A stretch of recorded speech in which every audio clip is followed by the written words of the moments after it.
승부 패치 13회차 현미경 분석 1부 첫 번째 경기는 본머스 대 맨시티의 경기입니다. 저는 승패로 가르면서 본머스 쪽 이변까지 한번 노려보도록 하겠습니다. 이 본머스 같은 경우에는 올 시즌 홈에서 2승 1무 1패의 다부진 모습을 보여주고 있습니다. 반면에 맨시티 같은 경우에는 주중에 리그컵을 치렀는데 토트넘 원정에서 1대2로 패배를 당했습니다. 당시에 풋볼살롱이 맨시티가 로테이션을 가동할 가능성이 높다고 말씀을 드렸고 이 토트넘의 승리까지 추천을 드리면서 적중이 된 바 있는데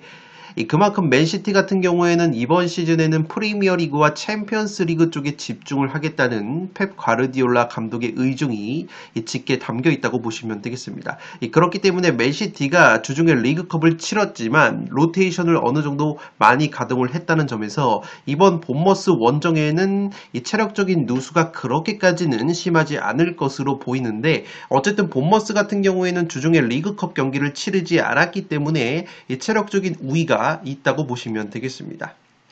제가 본머스 쪽 이변을 한번 노려보는 이유는 이 본머스가 최근에 강팀 상대로 상당히 강한 모습을 보여주고 있습니다. 최근에 아스날, 아스톤빌라 상대로 1승 1무 무패를 달리면서 이 상위권 팀들을 상대로 고춧가루를 제대로 뿌리고 있는 것이 바로 본머스라고 보시면 되겠습니다. 물론 아스날과의 홈경기에서 2대0 승리를 거뒀을 때는 아스날이 수비수 살리바 선수가 퇴장을 당하면서 이 본머스가 수적 우위를 점했던 부분이 있지만 어쨌든 본머스가 최근에 강팀 상대로도 패하지 않는 저력을 보여주고 있습니다. 다만 상대 전적 면에서 보시면 최근에 맨시티 상대로 15경기에서 무려 15연패를 당하고 있기 때문에 최근에 단 한 번도 맨시티를 이겨보지 못했다는 점에서 오히려 이번쯤 해서 본머스가 한번 맨시티전 징크스를 끊어낼 수 있는 타이밍이지 않을까 생각이 되는데 이 결정적인 이유로는 이 맨시티가 부상 자원들이 상당히 많다고 보시면 되겠습니다. 이 주전 미드필더인 로드리와 케빈 데브라이너 같은 경우에는 최근에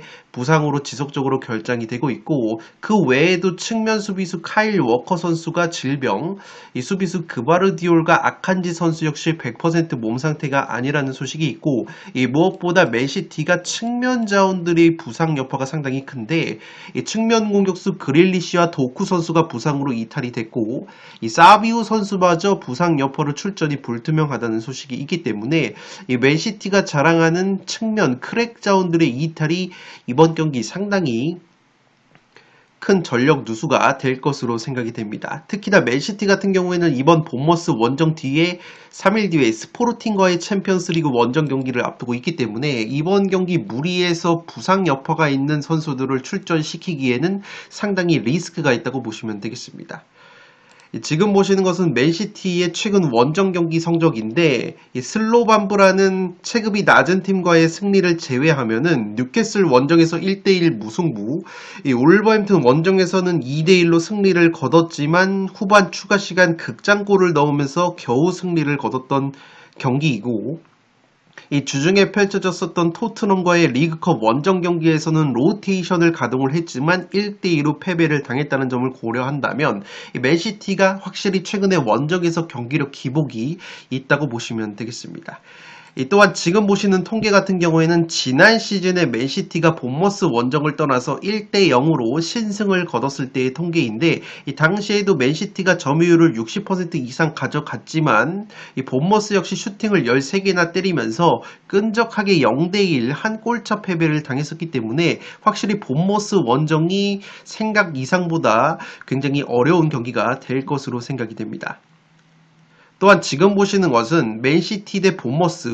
맨시티가 홈에서 본머스를 지난 시즌 6대1로 꺾었을 때의 데이터인데 당시에 보시면 측면 공격수 도쿠 선수가 1골 4도움을 올려주면서 이 측면을 파괴하면서 본머스를 상대로 대승을 거뒀던 맨시티라고 보시면 되겠습니다. 다만 이 맹활약을 했었던 도쿠 선수는 부상으로 빠져 있고 제가 맨시티의 측면 자원들의 부상 여파가 상당히 클 것으로 보는 것은 이 맨시티 같은 경우에는 공격 상황에서 오버로드 투 아이솔레이션, 그러니까 한쪽 측면에 과부하를 걸었다가 반대쪽 측면으로 전환 패스를 넘겨서 측면 자원들로 하여금 1대1 돌파를 시도를 해서 측면을 허문 다음에 공격수 엘링 홀란 선수를 향한 크로스나 컷백 패스를 통해서 득점을 만들어내는 것이 주요 공격 패턴이라고 볼 수 있는데, 이 측면에서 도쿠나 그릴리시 그리고 사비우 같은 크랙 자원들이 현재 부상 여파가 있다는 점에서 이 맨시티가 자랑하는 측면 공격력이 상당히 떨어질 가능성이 있다는 점에서 이 경기는 최근에 맨시티의 원정 경기력 기복 그리고 부상 자원들이 상당히 많다는 점, 이 본머스가 최근에 강팀 상대로 고춧가루를 뿌리고 있다는 점과 영입 공격수 에바니우송까지 최근에 리그 4경기 2골로 서서히 본머스 팀에 적응을 하는 모습을 보여주고 있다는 점까지 고려한다면 이 경기는 단순히 보면 맨시티의 무난한 승리가 그려지지만 오히려 맨시티 상대로 15연패 중인 본머스가 16번째 만에 한번 징크스를 끊어낼 수 있는 타이밍이 나오지 않을까 생각이 됩니다. 1번 경기는 승패로 가르는데 단통픽으로는 그래도 본머스의 단통 패배를 추천드리도록 하겠습니다.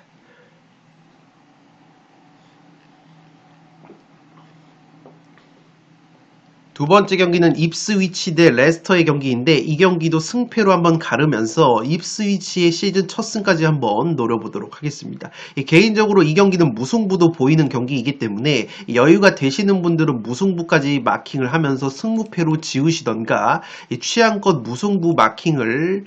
보험픽에서 해보실 것을 권장드립니다. 제가 승패로 가르면서 이 입스위치 쪽에 첫 승을 한번 노려보는 이유는 우선 입스위치 같은 경우에는 프리미어리그 9경기에서 4무 5패의 승리가 없다고 보시면 되겠습니다. 이 사우스햄튼, 울버햄튼과 함께 아직까지 1승이 없는 팀이기 때문에 이렇게 1승이 아직까지도 없는 팀들은 굉장히 유의가 필요하다고 보시면 되겠습니다. 직전 브랜트포드 원정에서 입스위치가 나쁘지 않은 경기력을 보여줬는데 후반 추가 시간에 역전 결승골을 허용을 하면서 또다시 3대4로 패배를 당했다고 보시면 되겠습니다. 제가 입스위치 쪽의 고무적인 결과를 한번 노려보는 이유는 지난 시즌 2부 리그에서 양 팀이 모두 1부 리그로 승격을 했는데 지난 시즌 2부 리그 시절 당시에 두 경기 맞대결을 펼쳐서 입스위치가 레스터 상대로 1대1 무승부 패하지 않았던 좋은 기억이 있다고 보시면 되겠습니다. 또한 입스위치가 고무적인 것은 공격수 리암 델랍 선수의 골 감각이 상당히 좋은데 최근 리그 4경기에서 4골을 넣어주면서 순도 높은 골 결정력을 보여주고 있고, 입스위치의 장신 공격수 조지 허스트가 브랜트포드전 1골 1도움, 측면 공격수 스즈모딕스 역시 브랜트포드전에서 오랜만에 등초포를 가동을 했습니다. 이 입스위치가 굉장히 강력한 것이 바로 빠른 역습 한 방이 주요한데 지금 보시는 것처럼 카운터 어택, 역습에 의한 득점이 3골, 프리미어리그에서 세 번째로 많은 역습 득점을 보여주고 있습니다. 이 역습 상황에서 스즈모딕스나 리암 델랍 같은 선수들이 전방으로 돌진을 하면서 골 결정력을 보여줄 수 있는 팀이 바로 입스위치 타운이기 때문에 역습 한 방이 제대로 나온다면 상당히 위협적인 모습을 보여줄 가능성이 있어 보입니다. 레스터 같은 경우에는 주중에 맨유와의 리그컵 경기에서 2대5로 대패를 당했습니다. 물론 로테이션을 가동을 했기 때문에 어느 정도 패배가 예상이 됐던 경기라고 보시면 되겠는데 어쨌든 레스터가 입스위치 타운보다는 확실히 최근에 경기력이 좋다는 점에서 레스터 쪽으로 다소 투표율이 몰릴 여지가 있어 보이는데 레스터가 최근에 그래도 경기력이 올라오고 있는 것이 바로 세트피스가 상당히 강력하다고 보시면 되겠습니다. 레스터 같은 경우에는 지금 보시는 것처럼 프리미어리그에서 세트피스 득점이 4골, 공동 1등을 달리고 있습니다. 심지어 맨유와의 주중에 있었던 리그컵 경기에서도 2대5로 대패를 당했지만 맨유 상대로 2골을 넣은 것이 모두 세트피스 득점이었기 때문에 상당히 강력한 세트피스 공격력을 보여주고 있다는 점에서 레스터가 이번 경기 세트피스에서 재미를 볼 수 있냐 없느냐가 상당히 관건으로 보여지는데 문제는 입스위치 타운이 의외로 세트피스 수비력이 나쁘지가 않다고 보시면 되겠습니다. 입스위치 타운이 세트피스 실점이 지금 보시는 것처럼 딱 한 골밖에 되지 않기 때문에 은근히 제공권과 세트피스 수비력이 좋다는 점에서 만약에 레스터가 최대 강점이라고 할 수 있는 세트피스 상황에서 재미를 보지 못하고 오히려 입스위치 타운에게 역습 한 방을 얻어맞는다면 입스위치가 10경기 만에 시즌 첫 승을 한번 노려볼 수 있는 경기가 되지 않을까 싶습니다. 제가 입스위치의 역습이 통할 수 있다고 보는 것은 지금 보시는 것은 평균 점유율인데 레스터 시티의 평균 점유율이 46%, 입스위치가 41%로 평균 점유율이 레스터가 근소하게 높다고 보시면 되겠습니다. 물론 레스터 시티 역시 스티브 쿠퍼 감독 체제에서 40%의 점유율을 가져가면서 레스터도 주도적인 축구를 하지는 않는 팀이지만 입스위치가 좀 더 점유율을 낮게 가져가고 있고 제가 노팅엄 포레스트도 이렇게 점유율을 표시를 해뒀는데 레스터 시티가 직전 프리미어리그 맞대결에서 노팅엄을 상대를 했었는데 평균 점유율이 입스위치보다 낮은 노팅엄을 상대로 레스터가 점유율을 무려 64%나 가져가면서 주도적인 축구를 시도를 했다고 보시면 되겠습니다. 이 쿠퍼 감독이 이 측면 수비수를 중앙 미드필더로 올려 세우는 인버티드 풀백 전술을 들고 나왔었고 이 레스터가 평균 점유율 46%보다 약 20%가량 높은 점유율 64%를 가져가면서 홈에서 주도적인 경기를 노팅엄을 상대로 했었는데 오히려 36%의 점유율을 가져갔던 노팅엄에게 패배를 당했다고 보시면 되기 때문에 만약에 레스터가 입스위치 원정에서도 이 노팅엄전과 마찬가지로 주도적인 축구를 시도를 하게 된다면 입스위치가 의도적으로 점유율을 낮게 가져가면서 자신들의 강점이라고 할 수 있는 카운터어택, 역습의 강점을 살리게 된다면 충분히 입스위치가 시즌 첫 승을 한번 노려볼 수 있는 경기가 되지 않을까 싶습니다. 다만 제가 레스터의 승리까지 가져가는 이유는 지금 보시는 것처럼 입스위치가 중앙 수비수 그리브스 그리고 측면 수비수 튀앙제브가 부상으로 빠져 있고 이 백업 측면 수비 자원이라고 볼 수 있는 클라크 같은 선수들도 퇴장 징계로 결장이 되는 데다가 수비형 미드필더 모르시 선수까지 햄스트링 부상 여파가 있다는 소식이 있기 때문에 입스위치의 부상 자원, 특히나 수비 쪽 전력 누수가 커 보인다는 점에서 이 경기는 입스위치가 수비 불안감을 노출하게 된다면 레스터에게도 충분히 기회가 있는 경기라고 생각이 되기 때문에 이번 경기는 승패로 한번 갈라보도록 하겠고 개인적으로 이 경기는 무승부 빵꾸를 조심을 하시기 바랍니다.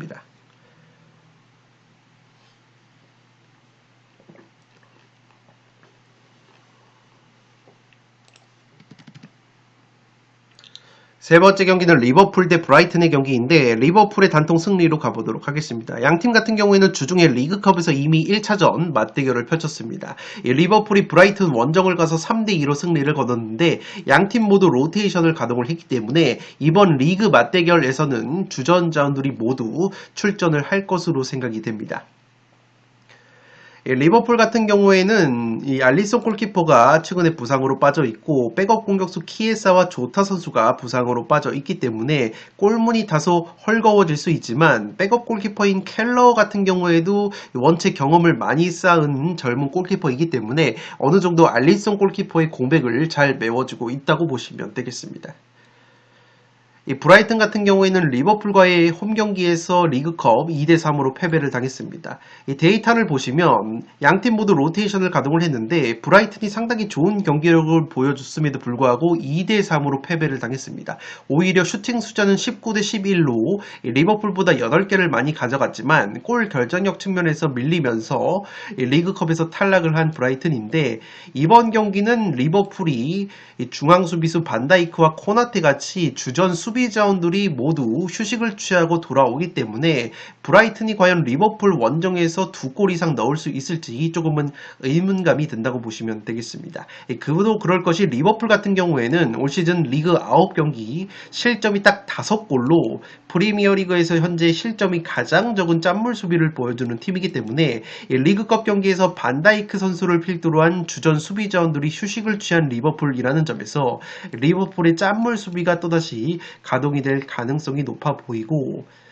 무엇보다 브라이튼 같은 경우에도 지금 보시는 것처럼 공격 상황에서 세트피스 득점이 4골로 가장 많은 세트피스 득점을 올리고 있는 팀인데 리버풀 같은 경우에는 세트피스 수비력 역시 딱 실점이 1골로 상당히 강력한 이 세트피스 수비를 보여주고 있다는 점에서 이 리버풀의 짠물 수비가 또다시 빛을 발할 수 있는 경기가 될 것으로 생각이 됩니다.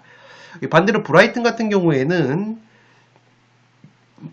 앞방 라인을 높게 가져가는 팀이기 때문에 수비 뒷공간에 대한 리스크가 있고 지금 보시는 것처럼 역습에 의한 실점이 2골이기 때문에 두 번째로 많은 역습 실점을 당하고 있습니다. 리버풀 같은 경우에는 최전방의 살라 그리고 누네스 루이스 디아즈 같이 빠른 자원들을 앞세운 역습 한 방이 여전히 날카로운 팀이기 때문에 이 브라이튼이 수비 뒷공간을 노출하게 된다면 리버풀의 빠른 역습 한 방에 실점을 하는 그림도 그려지지 않나 싶습니다. 브라이튼 역시 데니 웰백 선수가 최근에 리그 3경기 연속골을 넣어주면서 순도 높은 골 결정력을 보여주고 있지만 브라이튼이 수비 쪽에서 중앙 수비수 덩크 선수가 종아리 부상 여파가 있다는 소식이 있기 때문에 이 수비적인 덩크 선수의 공백이 느껴질 수 있다면 이 경기는 리버풀이 홈발을 받으면서 리그컵에 이어서도 브라이튼 상대로 2연승을 거둘 수 있는 흐름이 나오지 않을까 싶습니다. 패턴적으로 봤을 때 리버풀이 올 시즌 리그 2연무가 없었다는 점에서 무승부 이변까지도 노리기에는 조금 어려운 경기가 되지 않을까 싶습니다. 3번 경기는 리버풀의 단통 승리로 가보도록 하겠습니다.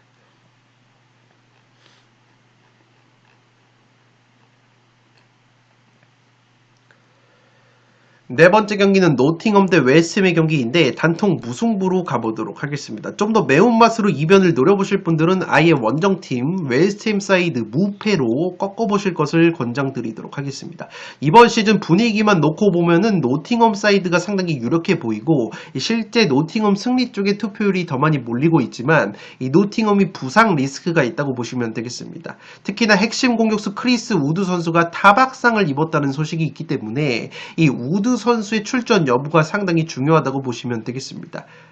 이 크리스 우드 같은 경우에는 현재 노팅엄을 이끌고 있는 누노 감독 부임 이후에 이 누노 감독 체제에서 모든 대회 25경기 무려 18골을 넣어주고 있기 때문에 만약에 이 우드 선수가 최전방에 빠지게 된다면 상당히 골 결정력 측면에서 노팅엄이 어려움을 겪을 수 있는 경기라고 보시면 되겠습니다. 지금 보시는 것처럼 이 크리스 우드 선수가 누노 감독과 궁합이 잘 맞는 것이 이 누노 감독 체제에서 25경기를 치러서 18골을 넣었고 득점 전환율이 무려 32.1%나 되기 때문에 확실히 우드 선수가 지금 노팅엄의 공격에 있어서 상당히 중요한 역할을 하고 있다고 보시면 되겠습니다. 또한 노팅엄 같은 경우에는 리그 9경기에서 7실점으로 실점이 두 번째로 적은 팀이기 때문에 이 노팅엄이 짠물 수비까지 보여주고 있다는 점에서 웨스트햄 입장으로서는 상당히 껄끄러운 상대가 될 가능성이 있어 보입니다. 다만 웨스트햄 같은 경우에도 직전 맨유와의 홈경기에서 2대1 승리를 거두면서 이 분위기 반전에 성공을 했고 올 시즌 원정 경기에서 1승 2무 1패로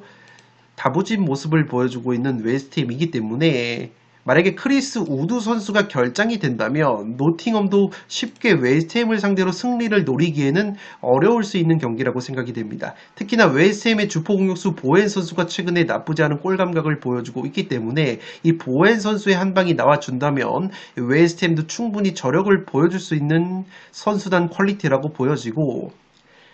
다만 제가 무승부로 한정을 짓는 이유는 앞서 말씀을 드린 것처럼 노팅엄이 짠물 수비를 보여주고 있고 만약에 우드 선수가 결장이 된다고 하더라도 측면에 허드슨 오도이나 엘랑가 같은 선수들을 앞세운 빠른 역습 한 방이 굉장히 날카로운 팀이기 때문에 웨스트햄 같은 경우에는 올 시즌 역습에 의한 실점이 지금 보시는 것처럼 3골로 가장 많은 역습 실점을 당하고 있기 때문에 이 노팅엄의 역습 한 방이 나와준다면 웨스트햄도 쉽사리 승리까지 노리기에는 어려운 경기라고 생각이 되기 때문에 이 경기는 팽팽한 단통 무승부로 한번 가보도록 하겠고 만약에 노팅엄이 핵심 공격수 크리스 우드가 부상으로 결장이 되면서 주전 플레이메이커인 깁스 화이트까지 이번 경기 또다시 결장이 된다면 은근히 웨스트햄에게도 기회가 있어 보이는 경기이기 때문에 이 투폴 추천으로는 무패를 추천드리도록 하겠습니다.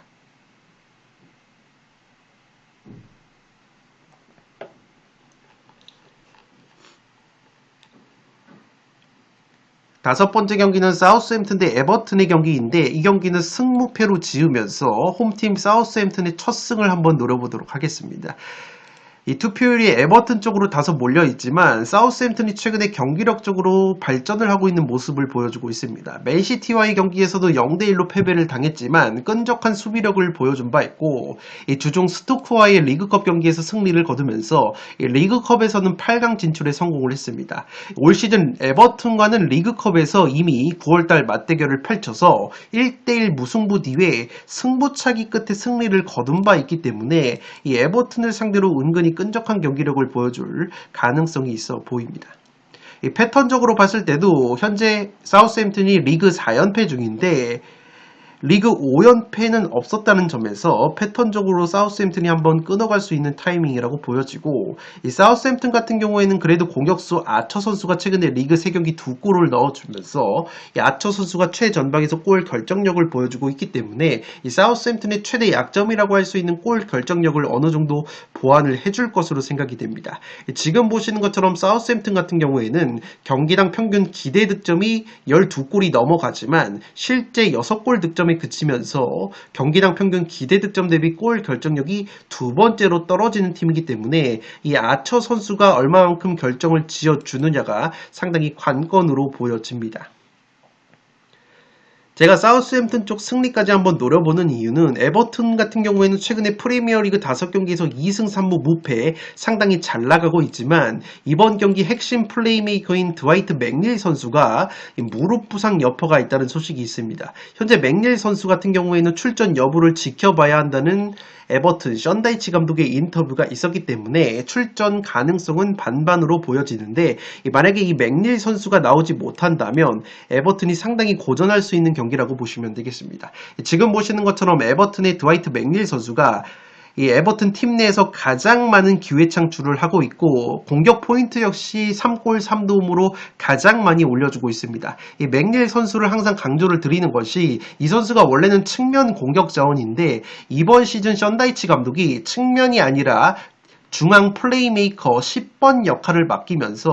오히려 이 맥닐 선수의 득점력과 어시스트 그리고 기회 창출 능력이 조금 더 살아나고 있었기 때문에 에버튼의 공격에 있어서 이 맥닐 선수가 만약에 이번 경기 결장이 되게 된다면 이 사우스햄튼 상대로 상당히 어려운 경기를 할 가능성이 있는 에버튼이라고 보시면 되겠습니다. 다만 제가 여전히 에버튼의 승리까지 가져가는 이유는 에버튼 같은 경우에는 이 강력한 세트피스 한 방이 여전히 좋다고 보시면 되겠는데 세트피스 득점이 지금 보시는 것처럼 4골로 프리미어리그에서 가장 많은 세트피스 득점을 올리고 있는데 이 사우스햄튼 같은 경우에는 세트피스 실점이 지금 보시는 것처럼 7골로 울버햄튼과 마찬가지로 세트피스 실점이 가장 많은 팀이기 때문에 에버튼의 강력한 세트피스 한 방에 실점을 하는 그림이 그려지지 않나 싶습니다. 이미 양팀이 리그컵에서 맞대결을 펼쳤다고 말씀을 드렸는데 당시에 1대1이 나왔고 승부차기 끝에 사우스햄튼이 승리를 거뒀는데 양팀 모두 당시에 세트피스로 득점을 올린 바 있다고 보시면 되겠습니다.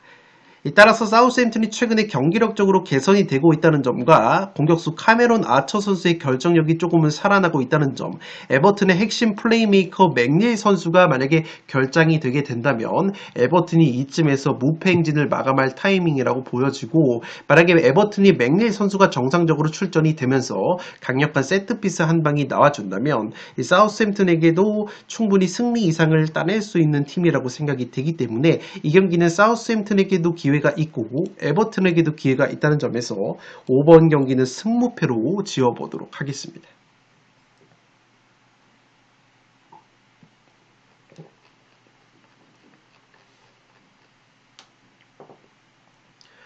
6번 경기는 지로나 대 레가네스의 경기인데 지로나의 단통 승리로 가보도록 하겠습니다. 이변을 노려보실 분들은 무승부 이변까지 제가 추천을 드리도록 하겠습니다. 액면가로는 그래도 지로나가 좀 더 유리한 경기라고 생각이 되지만 이 지로나 같은 경우에는 올 시즌 상당히 고전하고 있는 것이 먼저 부상 자원들이 최근에 상당히 많아졌고 확실히 챔피언스리그 병행 경험이 없다 보니까 챔피언스리그 전후에 펼쳐지는 경기에서 성적이 상당히 좋지 못하다고 보시면 되겠습니다. 지금 보시는 것처럼 지로나 같은 경우에는 다음 주에 PSV 원정, 챔피언스리그 원정을 앞두고 있는데 챔피언스 리그 이전에 치렀던 리그 경기 성적이 지금 보시는 것처럼 1무 2패로 확실히 챔피언스 리그를 병행을 하면서 지로나가 상당히 경기력적으로나 체력적으로 어려움을 겪고 있는 시즌이기 때문에 이 챔피언스 리그 경기를 앞둔 지로나 입장으로서는 이번 경기 상당히 난해하다고 보시면 되겠습니다. 특히나 부상 자원이 공수에 걸쳐서 많기 때문에 지로나가 챔피언스 리그까지 염두에 둔다면 이 로테이션을 가동을 해야 하는 상황인데 가용한 자원이 많지 않다 보니까 이 선수단 운용에 있어서도 상당히 제약이 따르는 지로나라고 보시면 되겠습니다. 그나마 하부리그 팀과의 구강컵 원정 경기에서 4대0 대승을 거뒀는데 공격수 미오브스키 선수와 측면 공격수 힐 선수가 나란히 골맛을 본 것은 고무적이라고 할 수 있겠습니다. 다만 제가 지로나의 무승부 이변까지 추천을 드리는 이유는 이 레가네스라는 팀이 은근히 끈적해 보이는 것이 최근에 라리가 5경기에서 1승 3무 1패의 다부진 모습을 보여주고 있고 실제로도 실점 자체가 6번째로 적은 팀이기 때문에 은근히 수비력이 끈적하다고 보시면 되겠습니다. 특히나 레가네스 같은 경우에는 지금 보시는 것처럼 2명의 골키퍼가 굉장히 좋은 선방 능력을 보여주고 있는데 이 드미트로비치와 소리아노 골키퍼가 나란히 라리가에서 상위권의 선방 지표를 보여주고 있기 때문에 이 레가네스가 골키퍼 자원들의 선방이 나와준다면 이 지로나 상대로 상당히 껄끄러운 축구를 보여줄 가능성이 있지 않나 생각이 되고 있습니다. 다만 패턴적으로 봤을 때 레가네스 같은 경우에는 리그 2연승이 없다 패턴, 지로나 같은 경우에는 올 시즌 리그 3연패가 없었던 패턴을 적용을 한다면 이변 픽으로는 저득점 무승부가 구미가 당기는 매치가 될 것으로 생각이 되고 무엇보다 지로나 같은 경우에는 라리가에서 제공권이 꼴찌인 반면에 레가네스 같은 경우에는 제공권이 6등으로 확실히 높이적인 측면에서도 이렇게 레가네스가 우위를 가져갈 수 있다는 점에서 이 레가네스라는 팀이 라리가에서 롱볼을 가장 많이 뿌리는 팀이기 때문에 레가네스의 압도적인 제공권을 앞세운 롱볼 플레이가 나와준다면 지로나가 은근히 고전을 하면서 레가네스의 드미트로비치 골키퍼 혹은 소리아노 골키퍼의 선방까지 더해질 수 있다면 이 지로나가 상당히 고전할 가능성이 있어 보이기 때문에 이 경기는 지로나의 단통 승리로 가지만 여유가 되시는 분들은 승무 투폴까지 한번 추천을 드리도록 하겠습니다.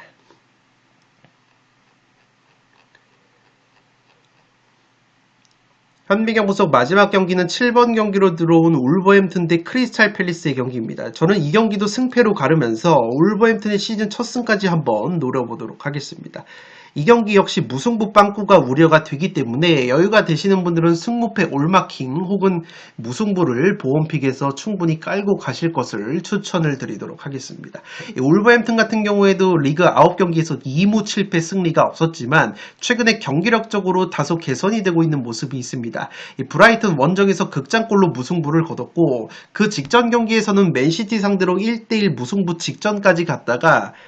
후반 추가 시간에 극장골을 내주면서 패했기 때문에 울버햄튼이 그래도 승리는 없었지만 경기력 자체는 조금은 올라오고 있는 모습이 있지 않나 싶습니다. 패턴적으로 봤을 때 리그 2연속 무승부가 없었기 때문에 무승부를 제외하고 한번 승패로 한번 갈라보고 싶고 울버햄튼 같은 경우에는 리그 9경기에서 25실점, 프리미어리그에서 실점이 가장 많기 때문에 수비가 상당히 불안하다고 보시면 되겠지만 하나 고무적인 것은 리그 9경기에서 12골을 넣어주면서 올 시즌 리그 9경기 중에서 무득점이었던 경기는 딱 한 경기밖에 없었기 때문에 확실히 울버햄튼이 꾸준하게 득점은 나오고 있다는 점이 고무적이라고 할 수 있겠습니다. 특히나 주포 공격수 마테우스 쿠냐와 측면 수비수 아인누리 선수의 골 감각이 좋기 때문에 울버햄튼 특유의 역습 한 방이 나올 가능성이 있어 보입니다. 실제 지금 보시는 것처럼 울버햄튼이 이번 시즌 역시 역습으로만 3골을 만들어내면서 역습 득점이 3위이기 때문에 올 시즌 크리스탈 팰리스가 역습에 의한 실점이 2골, 2번째로 많다는 점에서 충분히 울버햄튼의 역습이 통할 수 있는 경기라고 보시면 되겠습니다. 다만 상대 전적 면에서는 최근에 울버햄튼이 크리스탈 팰리스 상대로 3연패 중이기 때문에 이 크리스탈 역시 최근에 경기력이 올라오고 있다는 점에서 이 크리스탈에게도 충분히 기회가 있지 않나 싶습니다. 이 주중에 아스톤 빌라의 리그컵 원정 경기에서 2대1 승리를 거두면서 이변을 일으켰던 크리스탈이고 직전 토트넘과의 경기에서도 1대0 승리를 거두면서 2연승을 거뒀다고 보시면 되겠습니다. 이 풋볼 살롱이 토트넘 승리 그리고 아스톤 빌라 대 크리스탈 팰리스 크리스탈 승리를 모두 적중을 시키면서 최근에 크리스탈 팰리스 경기력 분석에 대한 적중이 잘 이루어지고 있다고 보시면 되겠는데, 제가 울버햄튼의 승리까지 가져가는 이유는 이번 경기 크리스탈 팰리스의 핵심 플레이메이커라고 볼 수 있는 에제 선수가 햄스트링 부상이 있다는 소식이 있습니다. 에제 선수가 최근에 두 경기에서 1골 1도움 좋은 모습을 보여줬었고, 지난 시즌 울버햄튼 상대로 두 골을 넣었었기 때문에 이 에제 선수의 출전 여부가 상당히 중요한데, 주중 리그컵 경기에서 햄스트링 통증을 호소를 했기 때문에 이번 경기 출전 여부가 상당히 불투명하다고 보시면 되겠습니다. 지금 보시는 것처럼 에제 선수가 크리스탈 팰리스에서 가장 많은 기회 창출을 하고 있는 핵심 자원이기 때문에, 만약에 크리스탈이 에제 선수가 결장이 된다면 주중에 리그컵을 치렀기 때문에 체력적인 누수까지 고려했을 때 체력적인 우위가 있는 울버햄튼이 리그 10경기 만에 시즌 첫 승을 한번 노려볼 수 있는 타이밍이 나오지 않나 싶습니다. 이 크리스탈 같은 경우에는 리그컵 8강에 진출을 했지만 리그컵에서도 풀 주전 자원들을 가동을 했기 때문에 확실히 체력 누수가 심할 것으로 생각이 되고, 이 리그컵 이후에 치러진 프리미어리그 경기에서 지금 보시는 것처럼 두 번의 무승부를 거뒀던 크리스탈이기 때문에 확실히 체력적인 누수가 느껴질 수 있는 이 크리스탈이라고 보시면 되겠습니다. 다만 그 경기 상대가 첼시, 맨유 상대로 무승부를 거뒀었기 때문에 이 올버햄튼의 수비 불안감을 고려한다면 이 경기는 최근에 크리스탈 팰리스의 상대전적 우위까지 고려했을 때 승패로 한번 갈라볼 수 있는 경기가 되지 않을까 싶습니다. 7번 경기는 승패로 한번 갈라보는데 이 경기 역시 무승부 빵꾸를 조심을 하시기 바랍니다. 네, 이것으로 승부패 73회차에 들어온 현미경 분석 1번부터 7번 경기를 1부에서 다뤄드렸습니다. 나머지 7경기는 2부에서 다뤄드릴 것을 약속드리면서 이만 물러가 보도록 하겠습니다. 끝으로 영상이 도움이 되신 분들은 좋아요와 구독 버튼을 눌러주시면 풋볼살롱 채널에 크나큰 힘이 됩니다. 구독 버튼 옆에 종 모양의 알림 설정을 해주시면 그 누구보다 빠르게 양질의 축구, 승부패, 프로토 관련 분석 컨텐츠를 만나보실 수 있습니다. 지금까지 풋볼 살롱이었습니다. 감사합니다.